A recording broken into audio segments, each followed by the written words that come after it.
everyone.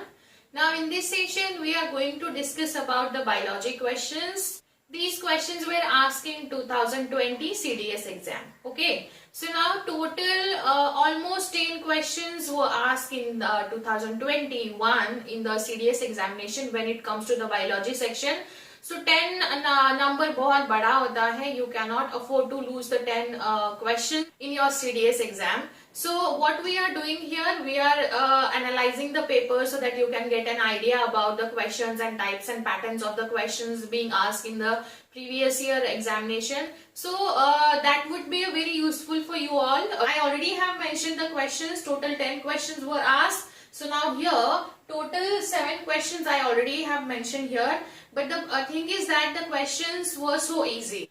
Before going to start this session, I would like to tell you all, this is my first analysis of CDS exam in terms of biology. If you want me to do like 2019, 2018, 2017 year analysis in terms of biology for CDS exam, so I am ready to do this. But then if any student wants, just mention in the comment section and here also. So you will get the analysis of this year, okay, in terms of biology section.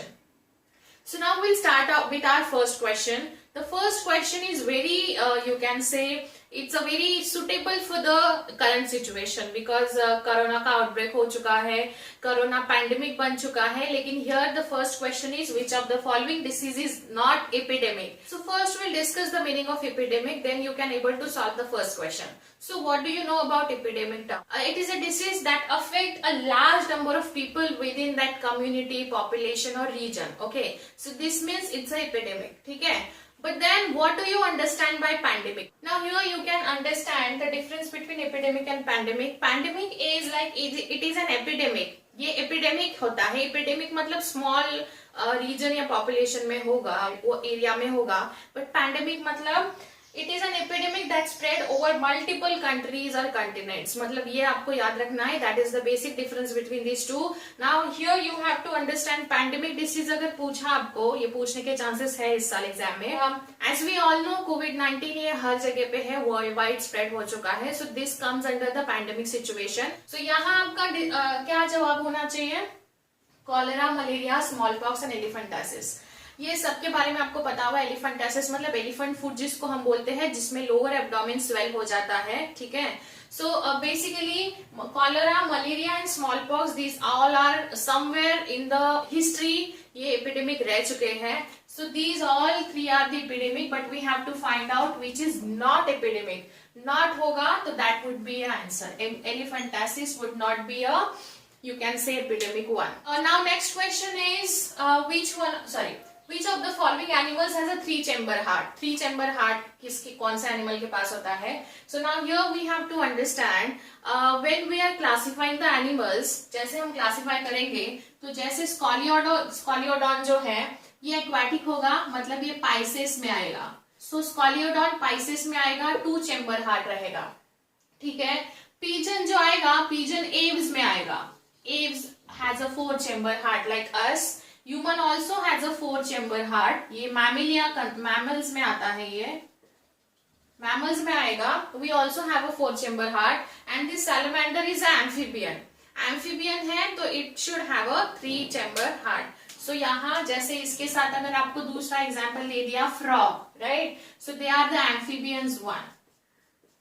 Amphibians, they have a 3-chamber heart. Okay. Now here we will quickly discuss classification of chordata. How many chambers present in their heart? We'll quickly discuss here. Fish would be considered in the Pisces, so it should be having a 2-chamber heart. इसमें 2 chamber होगा. Pisces के बाद ये aquatic होते हैं. Total aquatic मतलब water में dwell करने वाले. उसके बाद आगे जब जाओगे तो एम्फीबिया होगा. एम्फीबिया मतलब ये ऐसा क्रिएचर होता है जो जमीन पे भी और पानी में भी रह सकता है. इनके पास 3-chamber हार्ट होता है. उसके आगे जाओगे तो reptilia does not have complete 4-chamber but partially 4-chamber होता है. मतलब नॉट कंप्लीटली 4 और 3 से ज्यादा होता है. सो याद रखिए पार्शियली 4, बट इसमें एक एक्सेप्शनल केस है. That can be a question in CDS exam. इसमें एक एक्सेप्शनल केस है क्रोकोडाइल.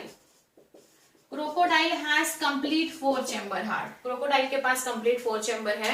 उसके बाद एव्स एंड मैमल्स, एव्स मतलब बर्ड्स, जैसे हमने यहाँ पीजन को कंसिडर किया 4 chamber, and mammals we have a 4 chamber heart, right, ये याद रखिए. So yes, this the correct option for this question is a salamander. Now, which one of the following is the correct sequence of events during sexual reproduction in plants? Sexual reproduction जब होता है plants का, तो इसमें आपको events find out करने हैं. Even if you don't know this condition, अगर आपको इसके बारे में पता नहीं है तो भी आप एक क्वेश्चन बहुत स्मार्टली एनालाइज कर सकते हो. कैसे कर सकते हो, देखिए. सबसे पहले पॉलिनेशन होना चाहिए. पॉलिनेशन मतलब एक फ्लावर से दूसरे फ्लावर पे, लाइक सपोज अज्यूम करो ये 2 फ्लावर है, ये फ्लावर से ये फ्लावर पे the transfer of pollen grain, transfer of pollen grain from the first flower to the another flower. जब पॉलिनेशन होगा तभी तो सीड सेटिंग होगा. I have heard about the pollinating agent, जो बर्ड्स होते हैं, हनी बी होते हैं, बहुत सारे एजेंट्स होते हैं, विंड होता है, वाटर होता है. सो ये फ्लावर के जो पोलन ग्रेन्स होते हैं, जो कि मेल पार्ट होते हैं, वो एक फ्लावर से दूसरे फ्लावर पे पहुंचाने का काम करते हैं. They are called as pollinating agent. और जो प्रोसेस होता है which is called as a pollination.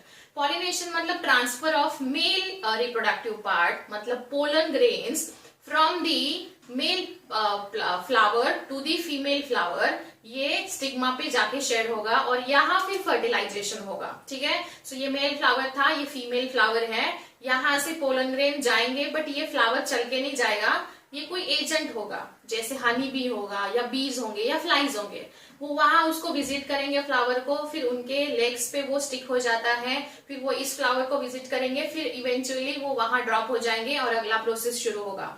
Pollination अगर पहला होगा तो स्ट्रेट वे आपके सारे ऑप्शंस निकल जाते हैं, तीनों भी ऑप्शन चले गए. क्या बचता है, आगे देखने की भी जरूरत नहीं है, पर चलो डिस्कस कर लेते हैं. पॉलिनेशन के बाद there will be union of male and female gamete.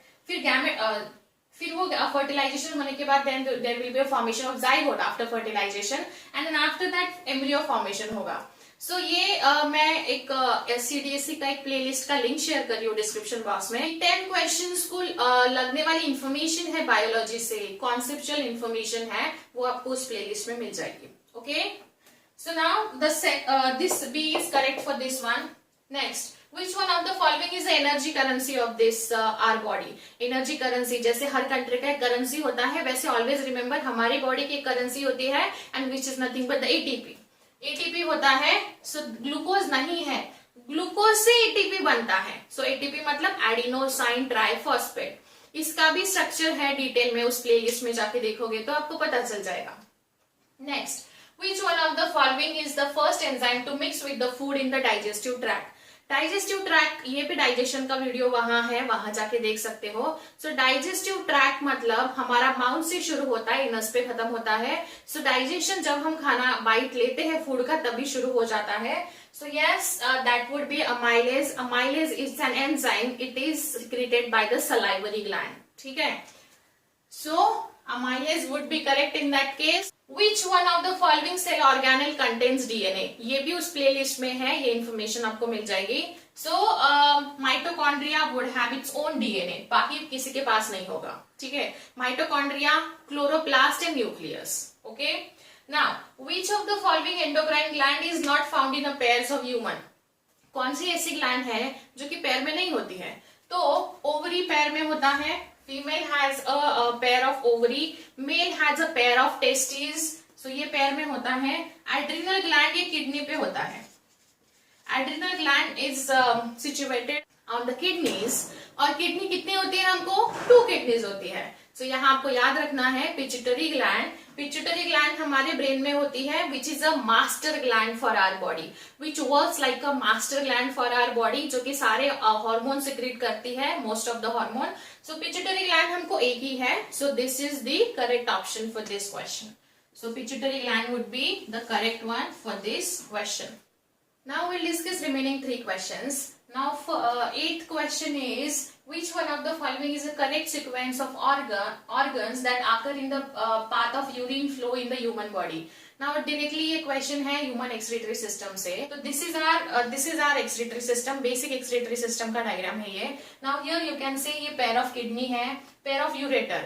यहाँ यूरिन प्रोड्यूस होता है, मतलब प्रोड्यूस मतलब ब्लड से इम्प्योरिटीज ड्रेन आउट की जाती है किडनी में, और किडनी से फिर वो आगे पास ऑन किया जाता है यूरेटर, ये आप ट्यूब लाइक स्ट्रक्चर देख रहे हो, वो किडनी से लेके यूरिनरी ब्लैडर तक लेके आता है और ब्लैडर से फिर बाद में वो हमारी बॉडी से रिलीज किया जाता है। सो याद रखिए फर्स्ट ऑफ ऑल किडनी होगा, फिर उसके बाद अगर फ्लो अगर आपको देखना है तो first should be the kidney, then ureter, फिर urinary bladder and fourth would be urethra.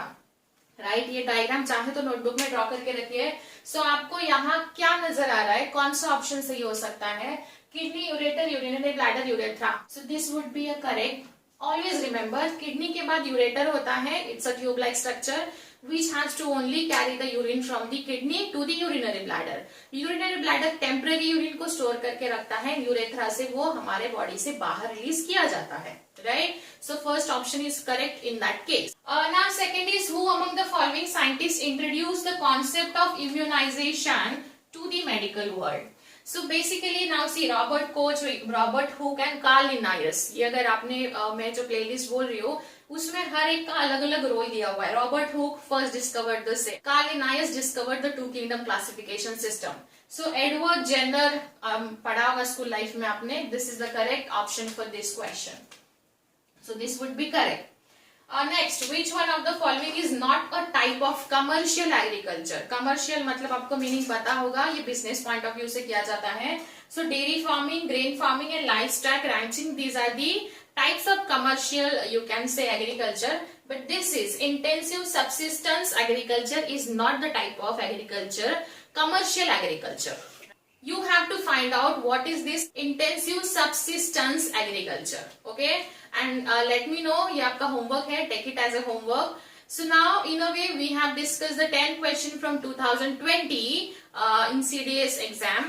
If you want me to do the analysis of 2019, 2018, we'll do that. Just mention in the comment section. And if any doubt, you can let me know. See you in next session. Thank you.